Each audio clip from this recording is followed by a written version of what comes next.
Hey there, my name is Alex, I am the Silver Mont, and welcome to the 2020 wrap-up video. I just realised this is the 5th of these, 5 years in a row, crazy huh? My channel itself isn't too far off from its 10th birthday. 2020 in particular was quite a year for the world, with drastic changes affecting millions of people, but we're not here to speak about that. So after a little brief rambling, we'll be talking about some games, movies, and TV shows and other things that came out in 2020 that I might not have otherwise had the chance to cover on the channel. And I'll try and break it up into neater segments than usual, so if you check the seek bar on the video, it should be segmented. Fingers crossed, huh? To talk briefly about my personal life then, last year I spent a good portion of it planning to buy and subsequently moving into my new home at the end of the year. So as of now, I've been living here for just over a year. Now granted things didn't quite turn out as planned, what with the ongoing global situation, but fortunately it hasn't impacted me too much. And I've managed to settle into things, still kind of trying to get the hang of the washing machine though. Would you believe it? I only really learned to properly wash clothes when I was almost 30. Prior to that, I'd always had other people to do it for me, whether it was parents, girlfriends, or whatever. So learning about the difference between, tumble drying and spin drying, which I actually thought were the same thing, and in general about spin cycles, what temperature to wash, what different materials and colours. Very exciting, right? That out of the way, let's move on to video games. I made quite a lot of reviews in 2020, and I covered a lot of games, I think. But there's a few other things that I played that I don't think I made any videos about. Maybe because they were too old, or, well, whatever. There's actually some games that I played in the latter half of 2020 that I made reviews for, which haven't come out yet because of other things getting in the way of scheduling, but whatever. Of course, the biggest gaming-related stuff, I suppose, for 2020 would be the new consoles, the PlayStation 5 and Xbox Series X, whatever the new Xbox is called, because Microsoft insist on having absurd names.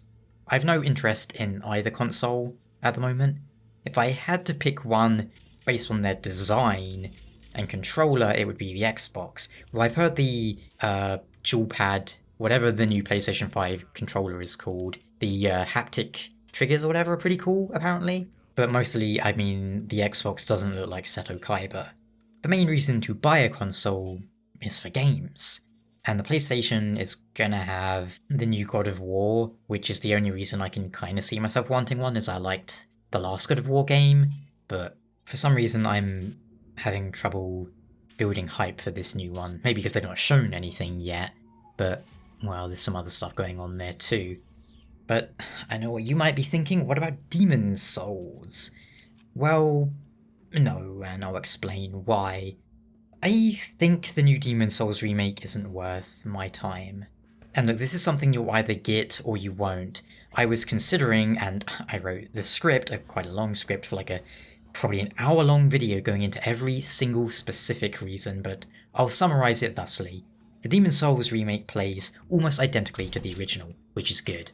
But I still have the original, which leaves the updated audio and visual elements. Whilst the game's graphics are very impressive on a technical level, I completely disagree with every aesthetic change that has been made. There are many examples and comparisons people have made, and I hate just about every change I've seen. The nuance is gone, nothing is subtle, nothing feels the same.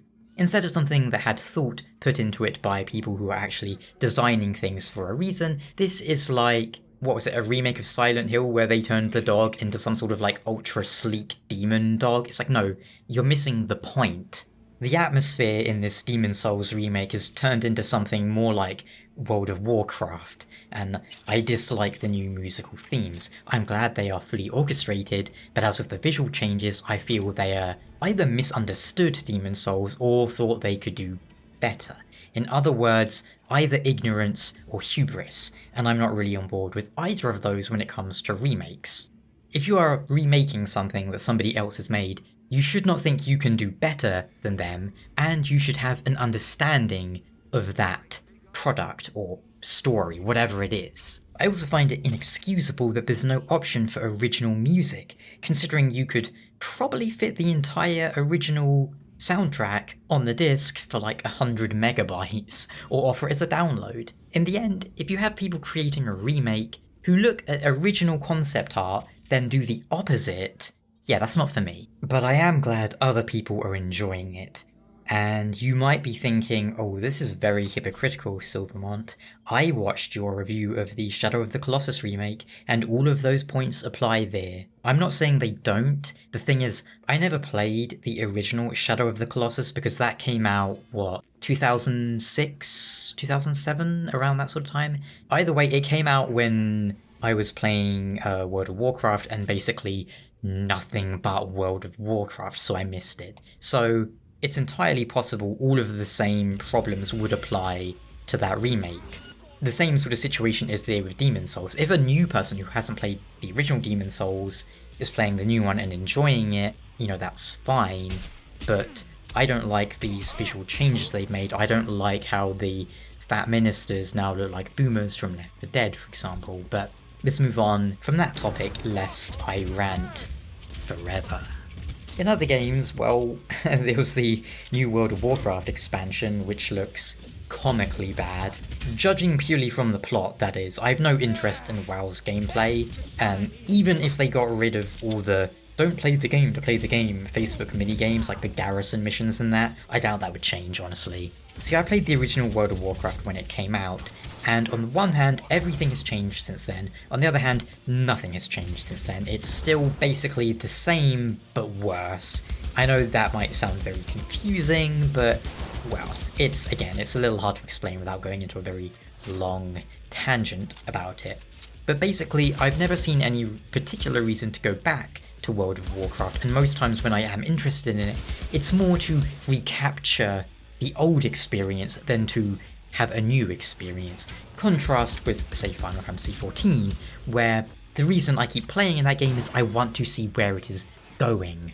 And that's largely from a story perspective, I will freely admit, because the gameplay in 14, you know, hasn't drastically changed too much, and people might think I'm very biased towards 14 these days, and I suppose I am, because I think it is better, but I don't think that that is really biased, because I've played both a lot, and experienced every aspect of each game. For example, I'll freely admit that World of Warcraft has had better sort of engine updates, whereas the 14 engine, well, we still don't have any proper anti-aliasing.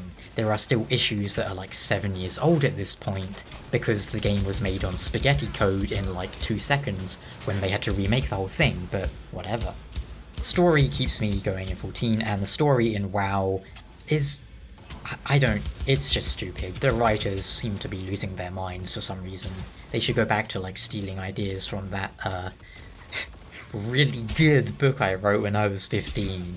That's sarcasm, by the way. I don't actually think Blizzard writers are stealing ideas from a really bad book I wrote as a teenager, okay? Then we had The Last of Us 2, which apparently was written by a teenager. I have no interest in that game whatsoever. The original Last of Us is a fine, if extremely overrated game that received a lot of undue praise in some aspects. Now don't get me wrong, it is a good game, it's a fine game, but from all the hype surrounding it, I expected a lot more. See, it didn't push the envelope in any way. It didn't even perfect something that was existing. It just told a fine story with fine gameplay. The sequel looks laughable plot-wise. Now, the game's visuals are really impressive. It's definitely one of the better looking games I've seen in terms of technical feats, shall we say. But I don't know, it takes more than that to impress me. I want to compare with, now you're probably thinking this is so silly, I'm comparing two games, neither of which I have personally played. But I'm not comparing the gameplay, just the art, the visuals. See, Last of Us 2 looks very good. Amazing shadows and lighting and models and all that stuff. Really good. But you could show me like screenshots of that game, and if it didn't have like one of the main characters in, I wouldn't be able to really tell it from any other game. Whereas you show me screenshots of Ghost of Tsushima, even with no characters in, and I will probably recognize that as Ghost of Tsushima, even though I've not played it. because that game actually has an art style other than emulating reality.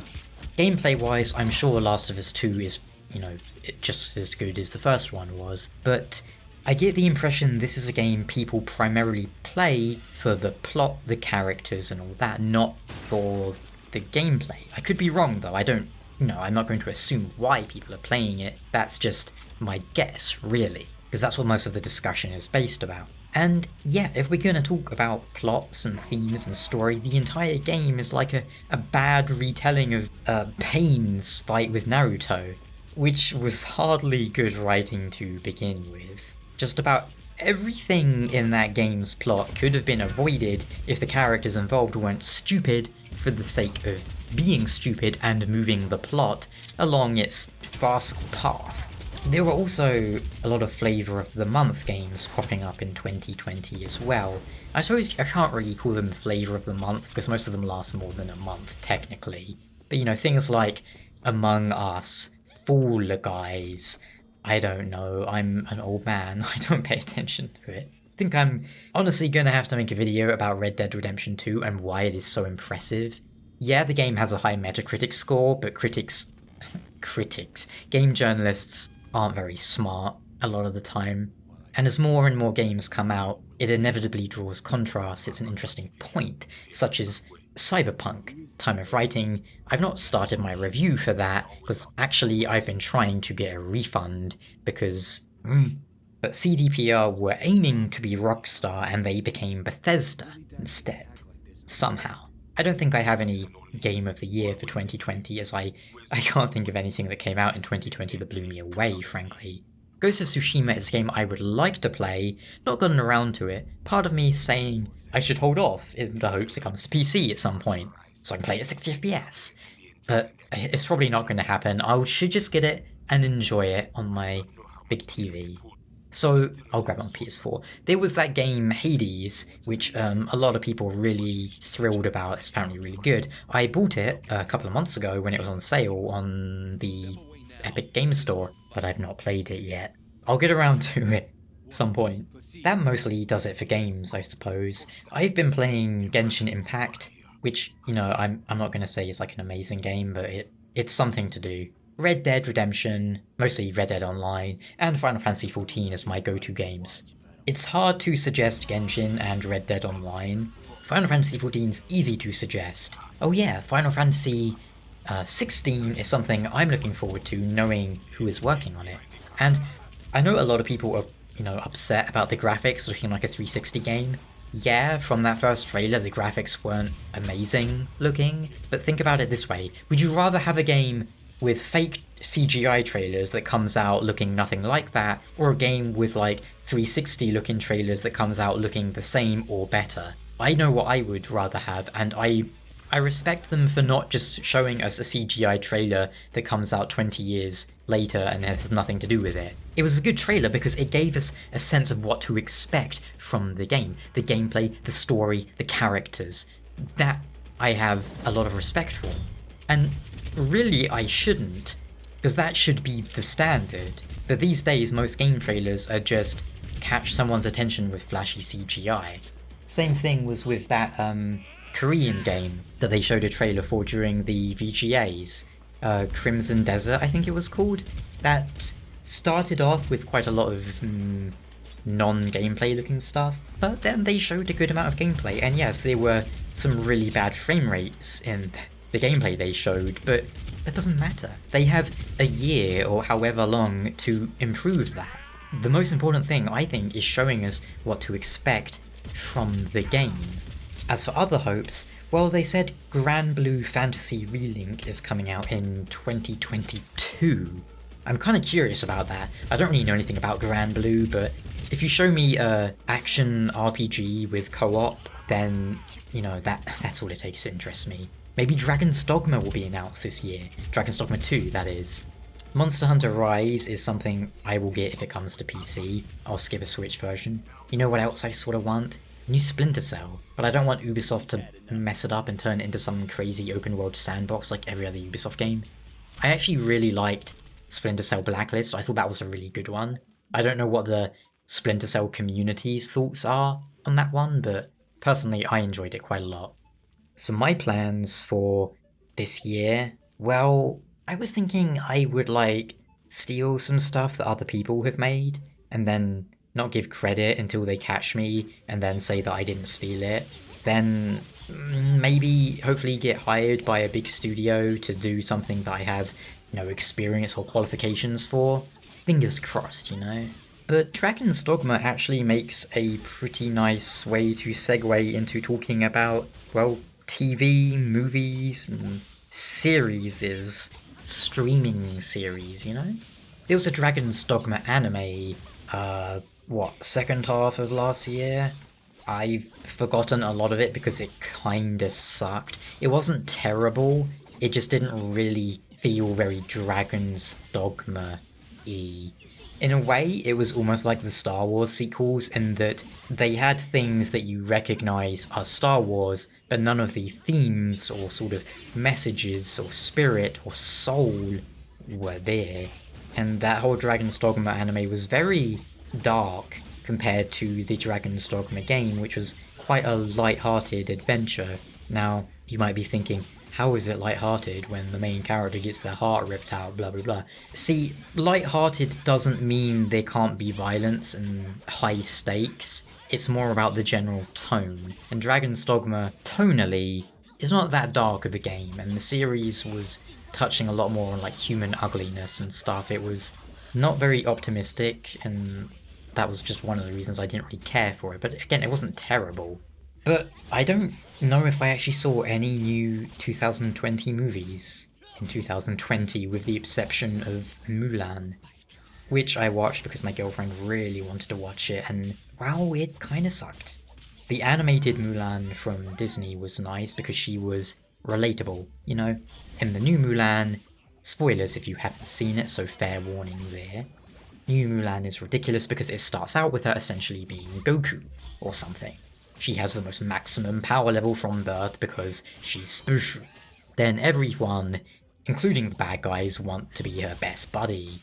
The action scenes were kinda bad, and frankly the movie passed in a haze, and I forgot most of it the moment it was over. One huge problem it suffered from is that they had Chinese actors speaking English. Well, why is that bad? Clearly most of them don't know how to act in English, so they just end up kind of reading off lines in a very stiff manner. And I know some of those actors are better than that. Jet Li, Donnie Yen, the girl who played Mulan. Before watching the film, I had watched a Chinese series called Return of the Falcons or something like that, which starred her as the main character. And she was a lot better than in Mulan, even though she was much younger. Like, I think this was maybe her first role? Overall, yeah, it sucked. Watch the original cartoon or watch the Chinese live-action Mulan from 2009. But yeah, don't think I really watched any other 2020 movies that I can think of. Tenet came out and looks bizarre, but I've not seen it. Wonder Woman 1984, I've not seen at the time of writing, but I might have seen by the time this video goes out. So let's move on to television, because I watched a lot more, well, can't really call it television because most of it is just streaming series. Yeah. Mandalorian Season 2, Stark Materials Season 2, The Boys Season 2, James May in Japan, James May cooking thing, The Grand Tour Massive Hunt. There was a lot, huh? I also rewatched all of Friends and started watching Modern Family, because my girlfriend likes it. The Boys Season 2 was pretty disappointing. Couldn't get enough of the first season, and I was suggesting it to just about everyone I knew. Season 2 wasn't exactly bad, but it felt off the mark. Too much emphasis on things that shouldn't have been the focus of the show, if that makes sense. Whilst the show had a bit of a thing revolving around racism in Season 2, it also felt like the writers themselves were, well, maybe harbouring some kind of racist thoughts. which was awkward. I don't mind what themes a show or a movie or a game tackles. I don't think it's bad to show bad things happening in the context of a story. It doesn't mean you endorse it if you include it in your story. It's like if you had a story about slavery, that doesn't mean you endorse slavery, you know? I think writers have every right to include sensitive topics in their shows, but when the writers themselves are hateful people and let it bleed in, I do think that's an issue. There was a guy, maybe the director of a game, I forget who exactly, he remarked about how his politics always bleed into his writing, or something to that effect, which made it plain to me that he's a poor writer, if not an outright idiot and simpleton. I'm not gonna compare it with myself, but I do want to point out that I write hundreds of thousands of words in scripts every year. My politics, my worldviews, never bleed into them. But to compare it with an actual writer, as in a professional writer who writes stories, look at Gurm, author of A Song of Ice and Fire. I'm not going to say he's like the best author in the world, he does some weird stuff, but using the above logic, that would mean that Gurm supports incest, kinslaying, and rape, because characters in his books do that. Look, if you're a writer or you want to be a writer, here's a challenge for you. Try and write a character who has the opposite worldview or political view or whatever as yourself, and make them a likeable person, and not likeable in spite of their views. For example, if you are religious, if you believe in a god, gods, or whatever, try writing a character who does not believe in God. Or, if you don't believe in any stuff like that, try writing a character who does, and making them not an idiot. If you are right-wing, why don't you try writing a left-wing character? If you are left-wing, why don't you try the reverse? Because when you write, you are only limited by your imagination, and you shouldn't limit your imagination based on your own personal take on the world, which is of course going to be very small. I digress though. Boys, Season 2 wasn't awful, just a little disappointing. Mandalorian Season 2 fared a lot better, I think. I'm very impressed with their use of, well, it's not a rear projection, but they effectively surround the set with projections of alien landscapes, the scenery, allowing for more realistic lighting, reflections, and better performances. I'm a big fan of that, because I think green screen is awful and should only ever be used when you absolutely need to, if there's no other possible alternative. Because I'm sorry, I just think green screen always looks awful. If I had any complaints about Mandalorian Season 2, it's that it felt a lot less self-contained than the first season. There were a few moments where it felt like, look, it is this person, we are setting up for a spin-off, and, well, they kind of did that. Mandalorian Season 2 set up, like, 3 spin-off shows or something. I'm not sure how much life we can squeeze out of the show.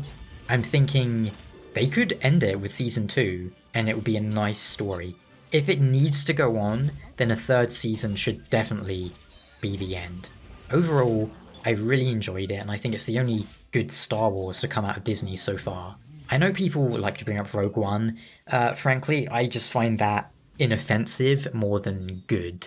His Dark Material Season 2 made quite a few changes from the original novels, but none of the changes so far have been particularly egregious. I don't remember it in the first season, if there were as many changes outside of the obvious things like introducing Will a lot earlier, which I maintain was a good change for a TV version.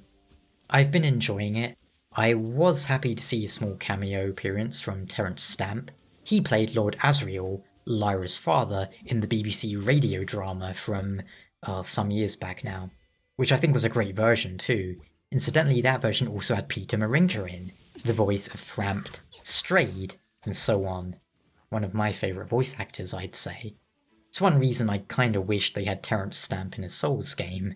I think he was in Oblivion. I'm sure I heard him somewhere in Oblivion. Back to the show. Again, my only real issues with it have been some of the casting decisions.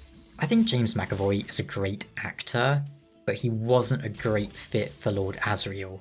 Perhaps my personal vision of that character was coloured too strongly by Stamp's portrayal of him, but I always imagined he was supposed to be quite the intimidating fellow from his appearance alone. Likewise, I wasn't a huge fan of Lee Scoresby's casting. They've definitely gone with a different direction for the show version of him, and that has worked out fine. I think it was wise to change the character, as this actor playing the version from the book wouldn't work too well.